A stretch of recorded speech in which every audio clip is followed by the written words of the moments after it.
iculo siqala inkonzo.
Sibingelela abangcwele egameni lenkosi yethu Jesu Kristo, amen. Sibingelela abangcwele abakhona la abaphumelele ukuqala lo msebenzi nakanye nathi. Sibingelele futhi laba abasilandela ngeinkundla zokuxhumana abakanye nathi ngokomoya njengoba siqala lo mkhuleko wasekuseni. Asiqaleke lenkonzo ngegama likaYise nendodana nomoya ocwebileyo. Umusa wenkosi yethu Jesu Kristo, uthando likaNkulunkulu uYise nobuzalwane ngomoya ocwebileyo makube kinina nonke. Sanibonani bangcwele. Ninjani ekuseni? Siyambonga uNkulunkulu ngokuthi ke sibe ndawonye ekuseni sizoqala lolu hambo lokuhamba noJesu engena eJerusalem. Uthi ke bazalwane abathandekayo emasontweni amahlanu enkathi yokuhlawula ngokuyinqabela nangemsebenzi yesihawu besilungiselela ke ukugubha imfihlakalo yokuhlupheka kwenkosi yethu Jesu. Namhlanje ke sibuthene ndawonye ukuqala lomkhosi oyingcwele, simunye silibandla lonke elikhethwe uNkulunkulu emhlabeni wonke. uKristo wangena edolobheni lakubo iJerusalema ukuze afeze njengomsindisi wethu inhloso yakhe yokuhlushwa neyokufa kanye neyokuvuka kwabafileyo. Ake siqaleke nathi ke ukusinikela kulokhu kungena kwakhe eJerusalema okwandulela ukusindiswa kwethu bese simlandela ngokholo olupheleleyo ikhona siyothi ngokuhlangana naye ekuhluphekeni kwakhe onqamlezweni sizuze ukuvuka naye sivukele inkambo entsha amen sobeke sesi thulake umzuzwana sicele ubaba umsobi asibusisele amasuku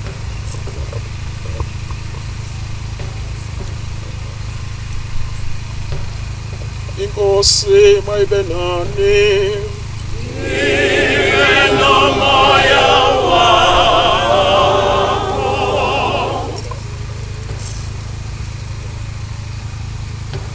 siyakudumisa siyakubonga uNkulunkulu ngezenzo ezinkulu zothando osihlenga ngazo ngendodana yakho uJesu Kristu inkosi yethu ngalosuku yangena ukunqoba emzini ongcwele iJerusalema yamenyezelwa ukuthi uyindodana kaDavide nokuthi uyinkosi yamakhosi yilabo ebandla abedlala izingubo zabo namahlamvu esundu endleleni siyacela ukuba ubusise lamahlamvu nalo abawaphetheyo usiphe ukuba sidumise njalo inkosi simlandele ngethemba elipheleleyo uJesu Kristu inkosi yethu ophilayo ibusa nawe nomoya ongcwele uNkulunkulu munye manje kuze kube phakade amen sicela siqhubeke nenkonzo yethu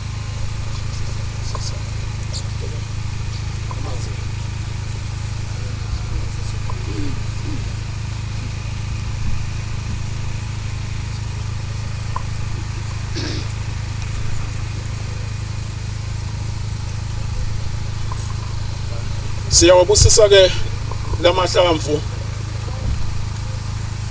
njengophawu lokuthula uthi uJesu engena eJerusalema uphawu lokuthula nophawu lokunqoba siyocela ke labo ke esizonza nawo umsebenzi la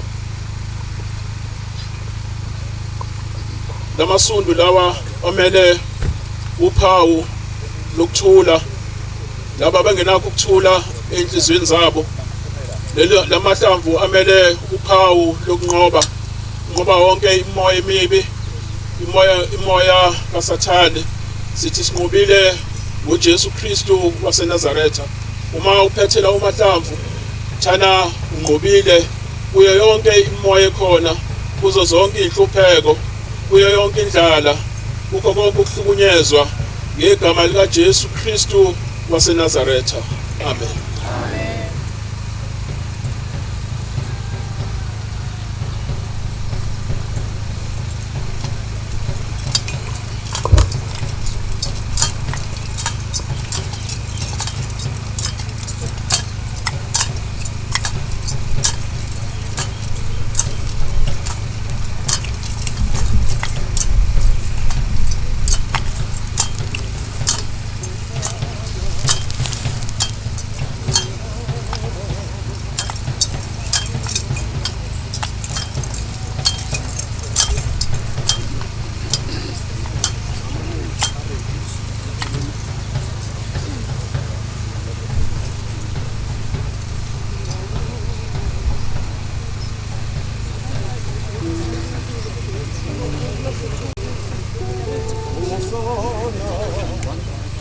Asijeje likwaya isiphe item eyodwa ithule uma emva lokho ke sizocela ibandla lithathe lamasundu asebusisiwe lapho sobe sisibuka khona siya khona indile kukhonza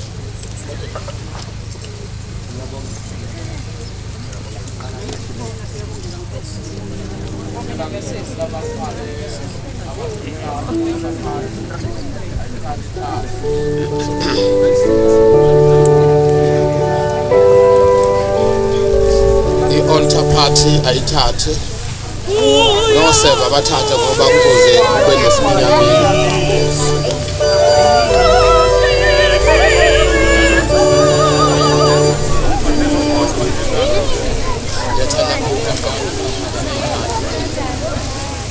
uyibeke lapha emotweni farà così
uKristu inkosi. Siyawucela ke manje bazalwane bami ukuba sininikeze ama-palm crosses. Ama-palm crosses ke nizowathatha uyithathe esandleni sompriest. Kuyezwakala bafowethu. Cela ukuqala ngalabo abangawatholanga amasundu. Cela ukuqala ngabo abangawatholanga amasundu beze baqale bathathe ama-palm crosses egameni lenkosi. Amen. Asondezeni boseva bayawazi oseva base-Holy Trinity bawasondeze. Aliqhubeka iculo bafowethu.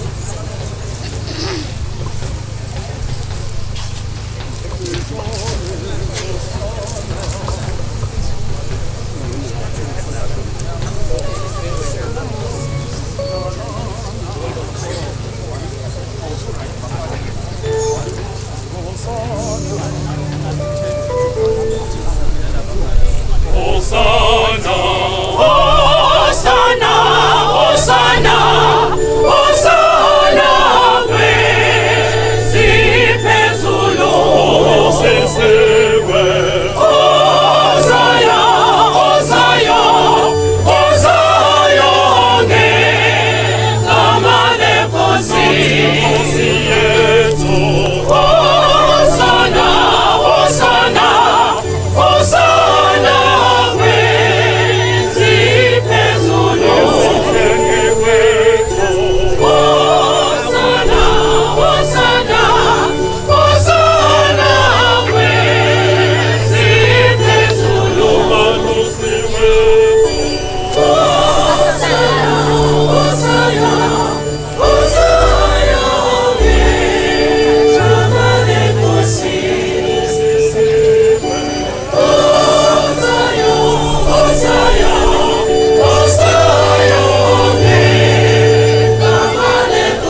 Iculo levangeli 3:46 lawa sesheshi amavesi amathathu okuqala amanye azolandela.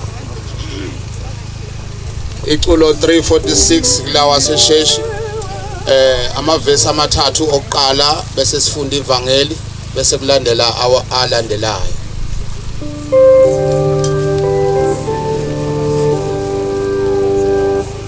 Ngibuziwe ngomsa wakho ngabongo njalo njalo ufakazi wakho Jesu ngithi Kristu uyinkosi ngithi Kristu uyinkosi ngoze ngife ngifakaza ngawe Jesu wami sibulela kuwe wedwa sithi Kristu uyinkosi lonke ibandla sithi Kristu uyinkosi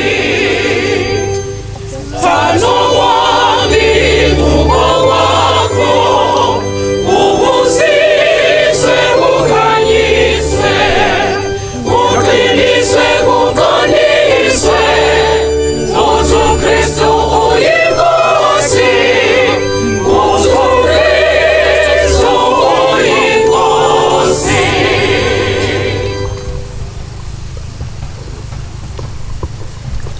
Ake nilalele indaba enhle emenyezelwe uMateyu ongcwele isahluko esamashumi 21 saqala kusahlukana sokuqala. Akadunyiswe uKristu umsindisiweyo.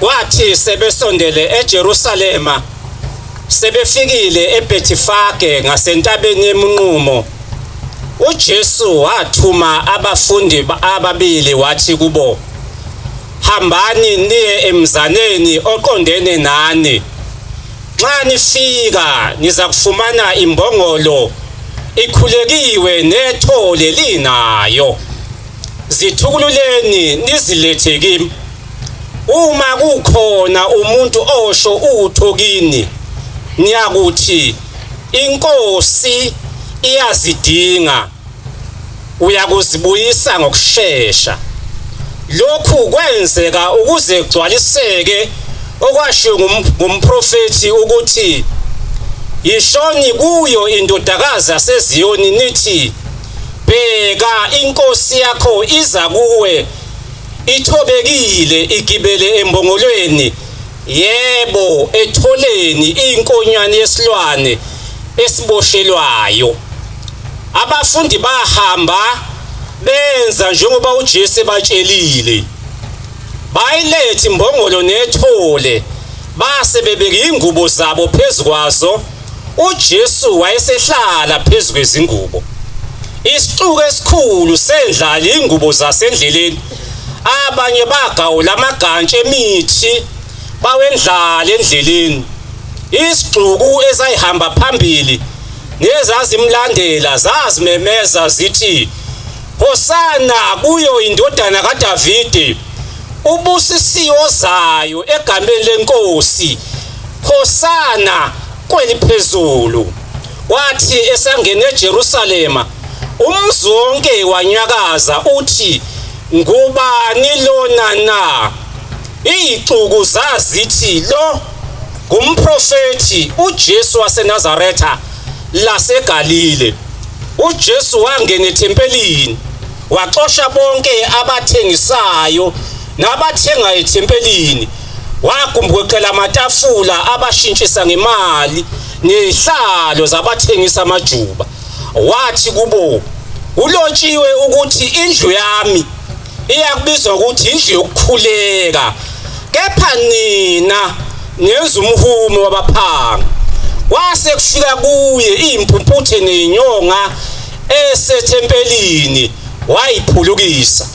Kepha abapristi abakhulu nezazimthetho sebeyibonile imangalisa ezenza, nabantwana bememeza ethempelini bethi, Hosana kuyo indodana kaDavide. Bacasuka bathi kuye, uyakuzwa yini lokho abakushoyo laba na? uJesu wathi kubo, yebo. Anifundanga yini ukuthi emlonyeni wezingane nawabancelayo uzilungisela indumiso na? Wahamba waphuma emzini waya eBathaniya walala ubusuku lapho.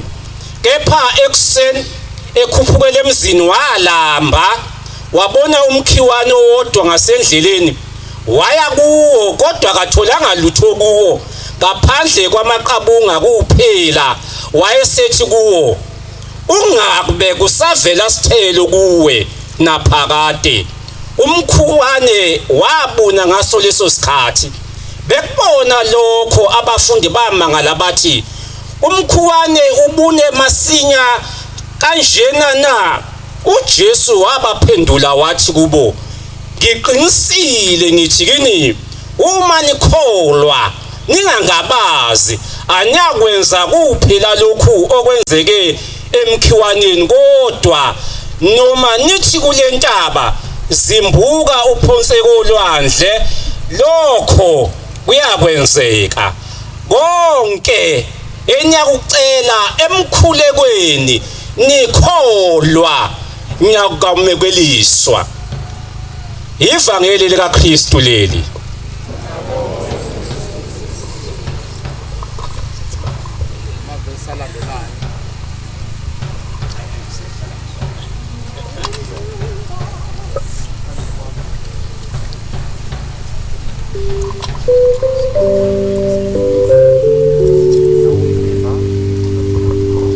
Na unzima nomphefumulo, na ingqondo nenhliziyo, kufakaze ngize ngife, kuthi uKristu uyinkosi, kuthi uKristu uyinkosi.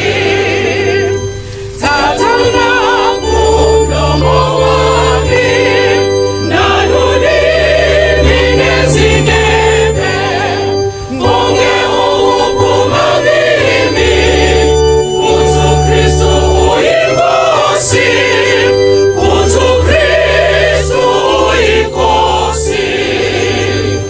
Lezi zandla zangcweliswa zize zikusebenzele, zikhuthale zishiseke, zithi uKristu uyinkosi, zithi uKristu uyinkosi.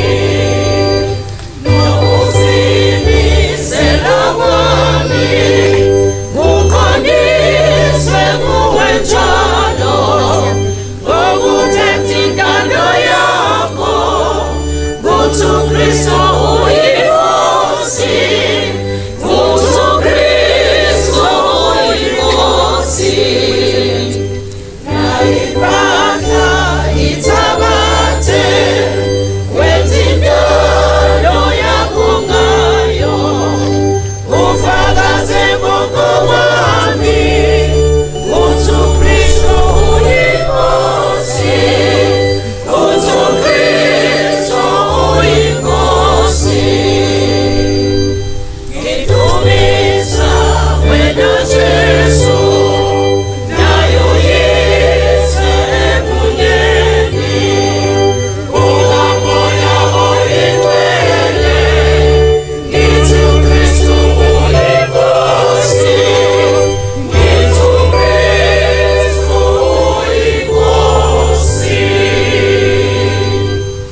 egameni likaNkulunkulu uyise nendodana nomoya ongcwele. Amen.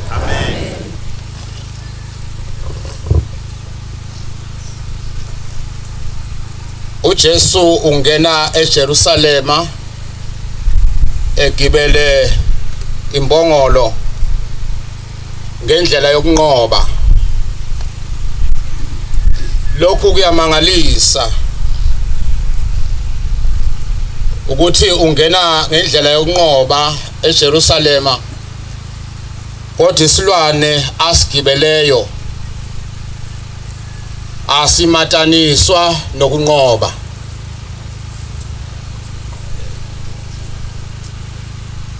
Lokhu ungena kwakhe eJerusalema uJesu ngalolu hlobo ungena ngenhlokomo enkulu. Sizwile ivangeli limemezela ukuthi kwaba nenhlokomo ngesikhathi engena, kwakhona okwenzekalayo nokho, ngoba angizukuba thinta izinto eziningi, ngifisa kuba ngiye nje ekutheni uma sisuka lapha sesibuyele emuva, kukodwa noma kube kubili umuntu azokusho egameni lenkosi. Amen. Uverse number 7 kuleli vangeli esilifundileyo uthi bayiletha imbongolo nethole, base bebeka izingubo zabo phezukwazo. uJesu wayesehlala phezulu kwezingubo. Kuthiwa lapha mawufunda le ndawana, kunento engathi kune contradiction noma ukushayisana kwezinto, kanti lento ichaza nje noma iveza ukuthi ngenkathi uJesu egibele ithole, wathi mayegibele ithole kwathi nonina walo naye walandela. Ayibonge inkosi. Ngoba kwakungeke ukuthi sekuhlezi uJesu imbongolo noma ngabe isindala kodwa ingalandeli. Ayibonge inkosi. Lento yokuhlalwa nguJesu bazalwane iwukhiye walolu hambo lwethu lokukholwa. Ithi uma ngabe siqalile lolu hambo, njengoba kade kumenyezelwa kuqala inkonzo ukuthi uhambo lolu osuliqalile lweinsuku ezingama40, ithi indaba kulesi sikhathi ebesinaso uNkulunkulu esinike sona, esasiqala ngokuba sithole uphawu lwesiphambano emabunzini ethu. Ngabe sikuphi namuhla? Impilo yethu ihlaliwe yini uJesu na? Ayibonge inkosi. Ngoba lento yokuhlalwa nguJesu kwesinye isikhathi kuyavama ukuthi kubonakale ngazi ukuthi sekuyinto esesijwayele nesesiyithatha kalula ekuhambeni kwethu kokukholwa. Kanti yinto ewukhiye wosuku nosuku kuba umuntu aqaphele ukuthi empilweni yakhe uJesu uhlezi. Ayibonge inkosi. Mangabe ke ehlezi kuphi embongolweni, imbongolo yayihleziwe nguye, yayingenzi ekuthandayo. Haleluya.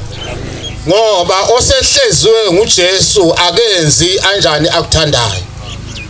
Akahambi futhi imbongolo iseyodwa yayingayihambela ihambe lapho ifuna ukuhamba khona, kodwa isihleziwe kubani uJesu. Kwadingeka ukuba ithathe indlela ayikhombayo ukuthi imbongolo ndini siye eJerusalema manje lapha sibheke khona. Ayibonge inkosi. Ngakho lolu hambe bese luhamba abazalwane lubuza umuntu nomuntu ukuthi ubani ohlezi kuwe ngalesi sikhathi. Ayibonge inkosi.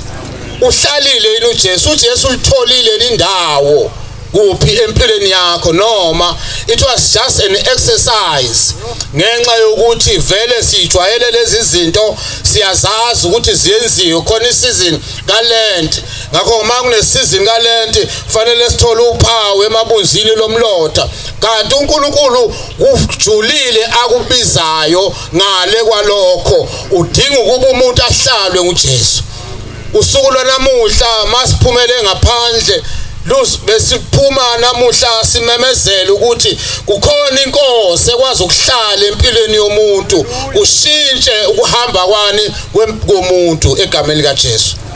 Haleluya. Sibhekene nezimo ezilikhulu emphakathini yethu lapha siphila khona lapha sivela khona nalapha endaweni yakithi esiyakhele indawo yaseSikawini kunezinto ezibalwayo eziluhlupho nezinkinga emangalisayo indaba yama drugs nobugebengu enye into uma sikhuleka kumele siyibeke engqondweni indaba yezingozi emgwaqeni kunomgwaqo esiwakheleyo lapha ngaphesheya uN2 njengoba silapha siyazi ukuthi lapha kuN2 ingozi ukusuka lapha eToll Gate uza lapha kithi akungozi ezenzeka kule ndawo ayibonge inkosi bekudingeka abantu abahlaliwe ubani uJesu ngoba uJesu futhi mayeseke wahlala kumuntu namehlo ayavuleka abone izinto zani zentando kaNkuluNkulu sibone nanokuthi kuphi lapha anjani asithuma khona egameni lenkosi amen. Ngakho ke ekseni bathandekayo kukodwa nje bengifisa ukuba ngudlulise ukuthi mase sihamba sesibuyele emuva siyokhonza uhleli uJesu empilweni yakho. Haleluya. Uhleli uJesu ekhaya lakho niyezo bathandekayo ayibonge inkosi ngoba kwesinye isikhathi nathi sesitholakala ihlobo zenkosi uthola ukuthi uJesu athi ekhona kodwa futhi sibuye futhi sifuna ukuthi kuhlale okunye futhi ayibonge inkosi lokhu uNkulunkulu angeke aze akuvume noma akwemukele ngoba inkosi mayithatha indawo empilweni yethu ifuna ukuba kube yiyona yodwa kubuse yona yodwa egameni lenkosi. Haleluya.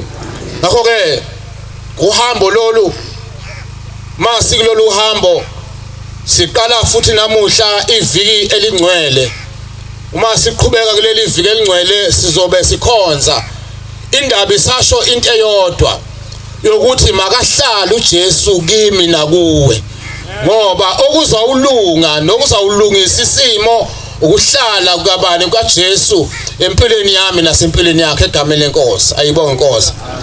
Sikule ndawo esize kuyo namuhla ukuba sizokhuleka kuyo njengebandla likaKristu kule ndawo kuningi okwenzeka kuyo kodwa namuhla sishiya umthandazo ukuthi ukhona okwazi ukuhlala impilo yomuntu. Haleluya. Khona okwazi ukusiza impilo yomuntu ukuze ukuthi umuntu noma ekule ndawo kube khona umuntu angatholi imimoya eminingi kodwa awuthola umoya ukuthi hayi kade kuma ibandla likaNkuluNkulu lapha lizomemezela ngokuphila okukuJesu. Haleluya. Okunye bathandekayo kade ngibala into yama social ills ambalwa enye into yankulapha kuma social ills okumele kuba nathi njengebandla singatholakala isihlanganyela kuyo. Niyabona indawo esikuyo ukuthi kunjani sifice uma ningabheka ngesikhathi sifike ekseni lapha bekudingeka ukuba siqale senzani siclean indawo ayibonge inkosi. Yini indaba imvelo ayihlonishwa imvelo yenziwa njani iyonakaliswa wobani abantu uNkulunkulu anjani abadalileyo ayibonge inkosi.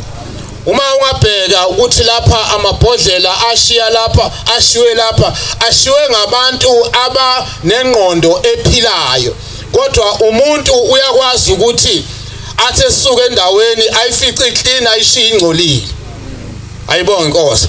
Uphi uma ngabe nathi singatholakala sihlanganyela noma senza izinto ezinjalo uphi uJesu lapho ayibonge inkosi. Haleluya. Endaweni esikuzo bathandekayo asingcolisi imvelo kaNkuluNkulu na. Nike nibone lapho masihamba ngeemoto sekuqhasha yonke into ngamawindi. Utho ukhohle ukuthi lo muntu kaNkuluNkulu ngempela uthi mangabe ilahla lento athi izocoshwa ubani. Ayibonge inkosi. Alikwenzini ibandla bathandekayo?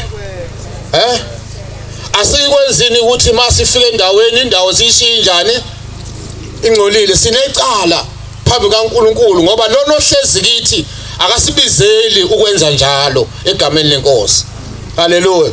Engazi ukuthi namuhla besikhathi masisuka lapha namuhla sibe nemindset enjani eshintshile yokuthi mangisuka la uma ngabe ngithi uJesu uhlezi kimi nginakekele nendawo engihlezi kuyo nalapha ngihamba khona ukuthi ngabe yimi onjani ongcolisayo nodala ukuthi kube nenkinga indawo ibukeke injani ingcolile ngenxa yami egameni lenkosi.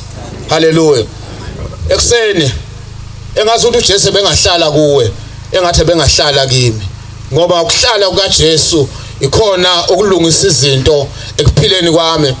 Ngingumpriest unguwe uyilunga lebandla noma ubani sonke sidinga uJesu kubahlale empilweni yethu egameni likaNkuluNkulu uyise nendodana nomoya ongcwele. Amen.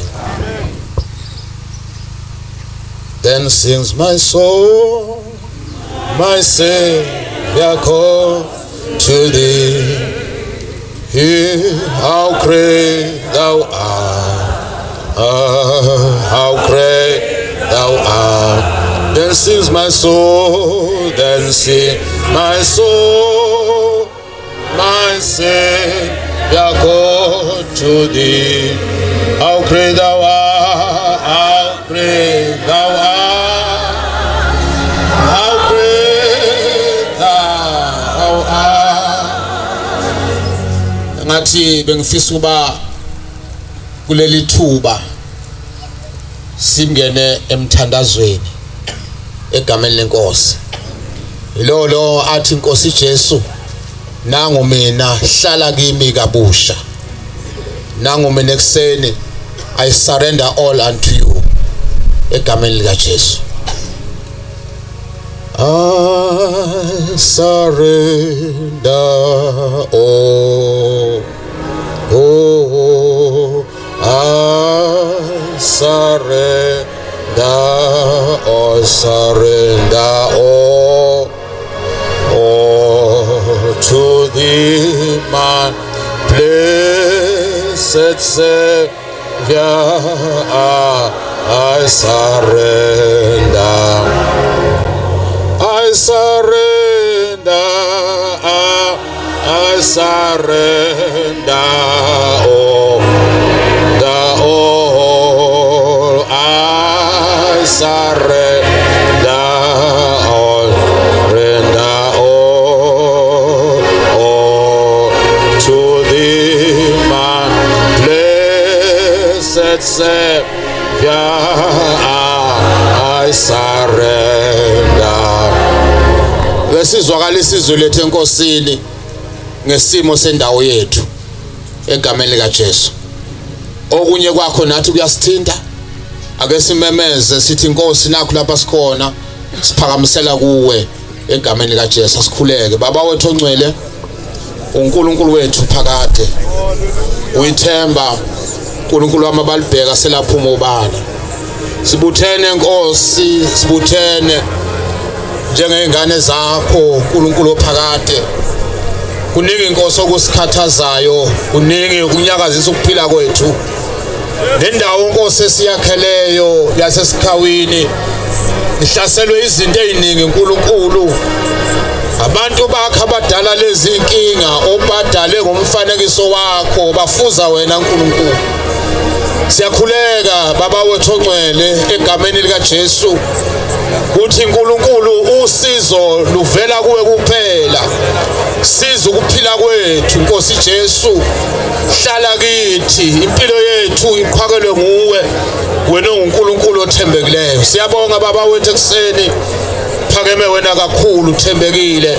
Sihole uNkulunkulu nasekuhambeni kwethu endleleni sesibuyele emuva sohamba uNkulunkulu sihamba sibubula sikhuleka phambi kwakho ukuthi uNkulunkulu ongcwele makunqotshwe okubi endaweni yethu yasesikhawini ngegama lika Jesu makunqotshwe uNkulunkulu siyahlulekisa amandla isitha ngayo lonke uhlobo uNkulunkulu wethu ongcwele kuma institutions alendawo izikole baba wethu namandla siyakhuleka baba ophilayo egameni lika Jesu siyakhuleka uNkulunkulu sikhulekela uphuzo oludakisayo nama drugs baba wethu ongcwele uNkulunkulu bacwilile abantu bakho babothandekayo kodwa wena Nkosi unesisobululo sakho konke dunyiswa ke Nkosi ephakade ngoJesu Kristu Nkosi yethu amen.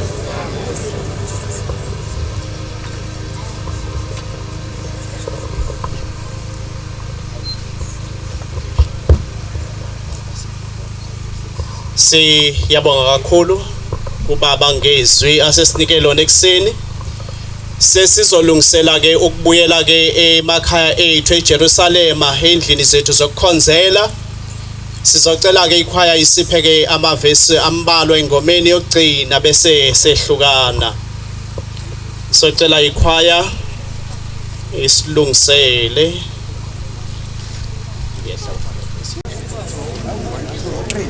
Jesu kumnandi ukuhlangana nawe yebo kumnandi kunezinyosi kakho ngithando ngiphethe njengawe ngiyakuthanda khona Nkosi wongikhathaza ngokuvimbela wesale kukonakala kimi siyenzuba lokhu kuphele impela wena wedwanu bekoko kwami moya ongcwele ungiphe amandla Nkosi ngisize ngingaqhubeki ungiqondise ungiphathe ngesandla zonke izikhathi ungangiyeki ngizinikela nakho kwami thatha ungifake enkonzweni yakho enhliziyweni ungikhanyisele ngikwamukela ukuthula kwakho Jesu ngizama ukuzinikela ngayinhliziyo nengqondo futhi kodwa ngikude ukufinyelela kuko ukuba ngowakho Jesu wangingenisa kuyo imikhono siza ngilandele wena ngayo ngiqedibanga ngihambe ngengqondo ngokungcwele nokweqiniso.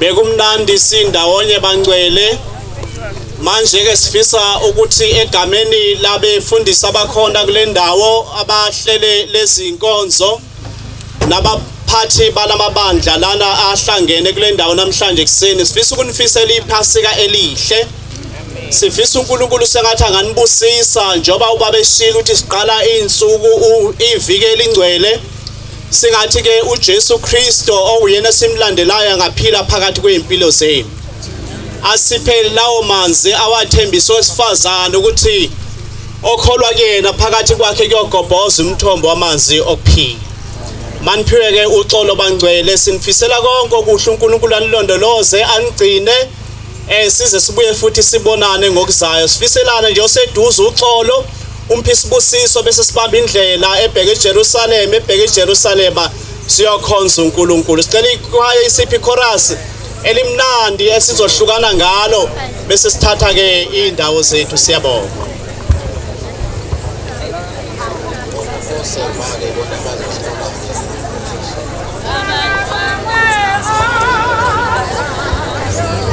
Sicela ke oseva bayibona bazohola ama procession ne altar party. Abase maRomani bazonyuka baye phezulu, thina abaseluthela sishona ezantsi siyohlukana lapha ezantsi. Makabongwe oza ngegama lenkosi. Makabongwe makabongwe ozayo. Makabongwe ngegama lenkosi. Obosisiwe oza, obosisiwe oza, obosisiwe ozayo ngegama lenkosi. Makabongwe makabongwe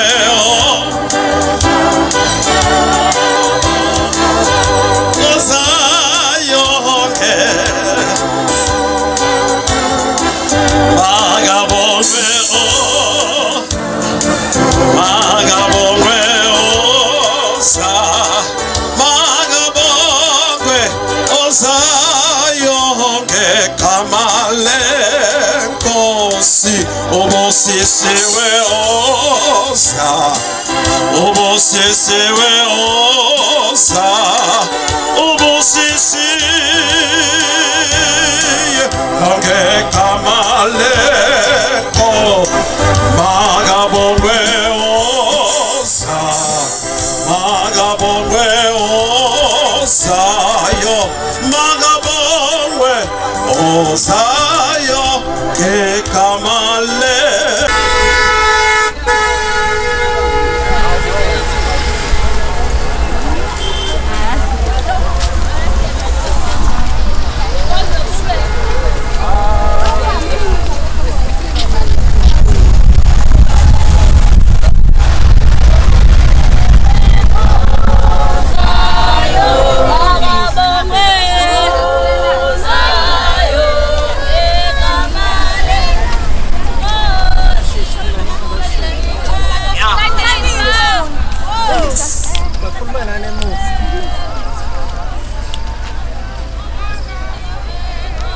Gijima la mosa.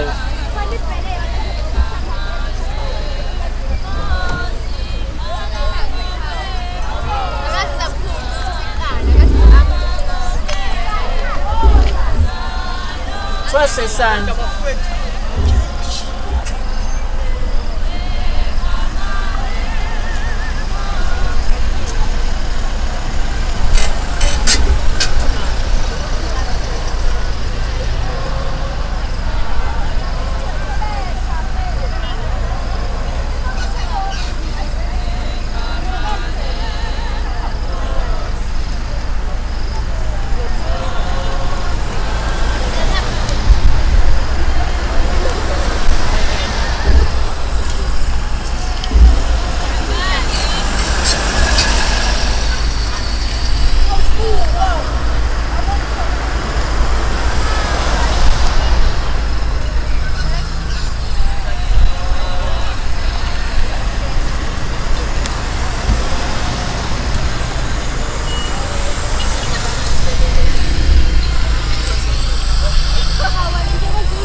kuyobasa mfethu.